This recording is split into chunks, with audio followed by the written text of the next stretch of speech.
السلام علیکم سامعین، آواز اور تصویر کی دنیا میں خوش آمدید۔ میں ہوں فواد بشیر اور آپ دیکھ رہے ہیں الحمد اسلامک سٹوریز۔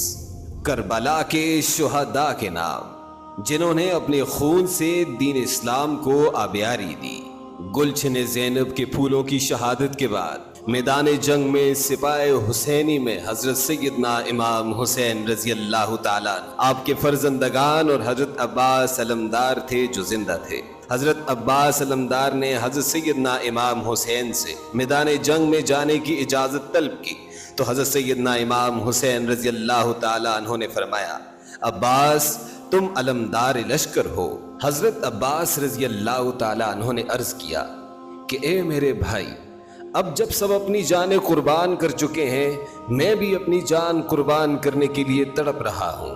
حضرت سیدنا امام حسین اور حضرت عباس کے مابین ابھی یہ گفتگو جاری تھی کہ سیدنا امام حسین کے فرزند حضرت علی اکبر رضی اللہ تشریف لائے اور حضرت عباس رضی اللہ سے کہا کہ اے میرے پیارے چچا جان، ایسا ہرگز نہ ہوگا، آپ میرے والد کے بازو اور لشکر کے علمدار ہیں اور میں نہیں چاہتا کہ آپ مجھ سے قبل اپنی جان قربان کریں۔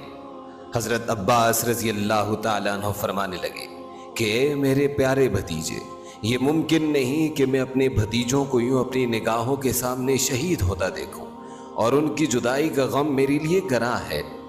میری خواہش ہے کہ میں اپنی جان نچھاور کر دوں اور اپنے باپ کی نگاہوں میں سرخرو ہو جاؤں۔ حضرت سیدنا امام حسین رضی اللہ تعالیٰ عنہ نے حضرت عباس کی جانثاری دیکھی تو آنکھوں میں آنسو آ گئے۔ حضرت سیدنا امام حسین نے حضرت علی اکبر سے کہا کہ اے میرے پیارے بیٹے، چچا کو ناراض نہ کریں اور ان کو جانے کا وقت ہو گیا ہے، انہیں جانے دیں۔ پھر سیدنا امام حسین رضی اللہ تعالیٰ عنہ نے حضرت عباس رضی اللہ سے فرمایا، اے میرے پیارے بھائی عباس، عورتوں اور بچوں کے جگر پیاس سے پارا پارا ہو رہے ہیں، تم ان کے لیے پانی کا انتظام کرو۔ حضرت عباس رضی اللہ تعالیٰ عنہ نے مشق پکڑی اور دریائے فرات کی جانب پانی کا انتظام کرنے کے لیے روانہ ہوئے۔ روایات میں آتا ہے کہ حضرت عباس رضی اللہ نے جب حضرت سیدنا امام حسین رضی اللہ سے میدان جنگ میں اترنے کی اجازت طلب کی تو حضرت سیدنا امام حسین نے فرمایا، تم علمدار ہو اور علمدار کے بنا لشکر کی کچھ اہمیت نہیں ہوتی، مگر آپ نے کہا حالات جس نہج پر پہنچ چکے ہیں، اب جنگ میں اترنے کے سوا کچھ باقی نہیں بچا۔ اسی دوران آپ رضی اللہ تعالیٰ عنہ کی توجہ خیموں کی جانب ہوئی اور خیموں میں سے پیاس پیاس کی آوازیں آ رہی تھی۔ آپ رضی اللہ تعالیٰ عنہ نے جب عورتوں اور بچوں کو پیاس سے چلاتے دیکھا تو حضرت سیدنا امام حسین سے کہا کہ اے میرے پیارے بھائی، مجھ سے ان کی پیاس برداشت نہیں ہوتی اور میں ان پانی بند کرنے والوں کو ان کے انجام بد تک پہنچاؤں گا۔ حضرت سیدنا امام حسین رضی اللہ تعالیٰ عنہ نے فرمایا کہ اے عباس میرے بھائی، تم فی الحال دریائے فرات پر جاؤ اور پانی کا انتظام کرو۔ حضرت عباس رضی اللہ تعالیٰ عنہ نے مشق تھامی اور دریائے فرات کی جانب روانگی کی تیاری شروع کی۔ حضرت سیدنا امام حسین نے فرمایا، اے میرے پیارے بھائی، اپنی بہن اور بھتیجوں سے تو مل لو، شاید تم واپس نہ لوٹ پاؤ۔ حضرت عباس نے فرمایا، حضرت سیدنا امام حسین سے کہا کہ اے میرے پیارے بھائی، میں سب کے لیے پانی کا انتظام کر لوں، پھر میں ان سب سے مل لوں گا، مجھ سے ان کی پیاس نہیں دیکھی جاتی۔ حضرت سیدنا امام حسین نے حضرت عباس رضی اللہ کو خیموں سے قدرے فاصلے پر جا کر رخصت کیا اور الوداعی ملاقات کی۔ آپ مشق تھامے گھوڑے کو اینٹ لگاتے ہوئے دریائے فرات کی جانب روانہ ہوئے اور اس وقت حضرت سیدنا امام حسین رضی اللہ کی آنکھیں اشک بار تھیں اور وہ جانتے تھے کہ ان کے اس بھائی کی شہادت کا وقت آن پہنچا ہے اور عنقریب وہ بھی شہید کر دیے جائیں گے۔ جب حضرت سیدنا امام حسین رضی اللہ تعالیٰ عنہ سے رخصت ہوئے تو آپ کو اپنے پیچھے کسی کے رونے کی آواز سنائی دی۔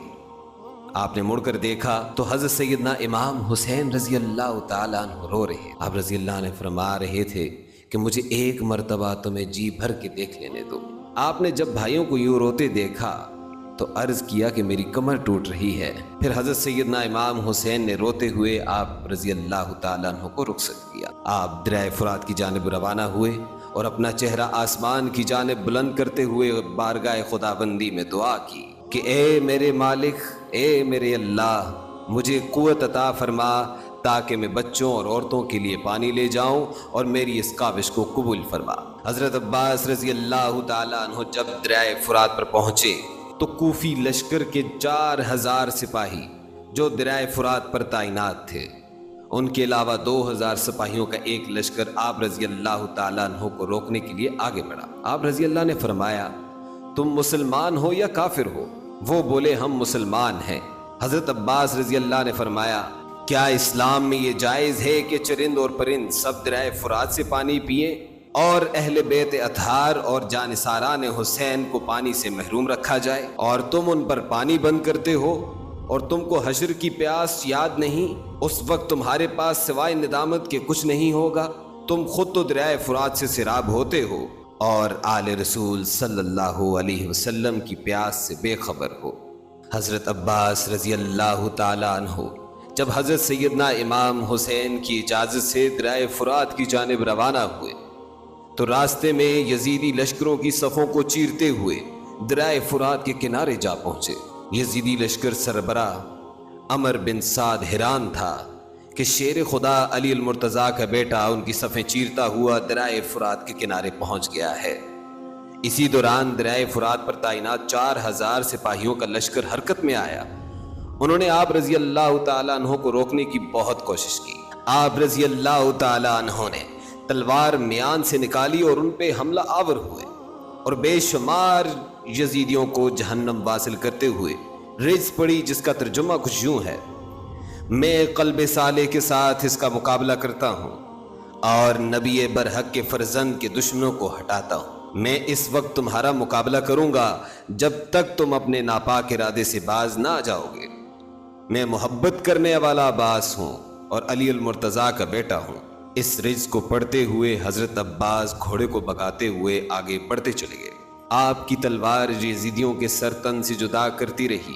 گھوڑا دریائے فرات کی جانب بڑھتا چلا گیا۔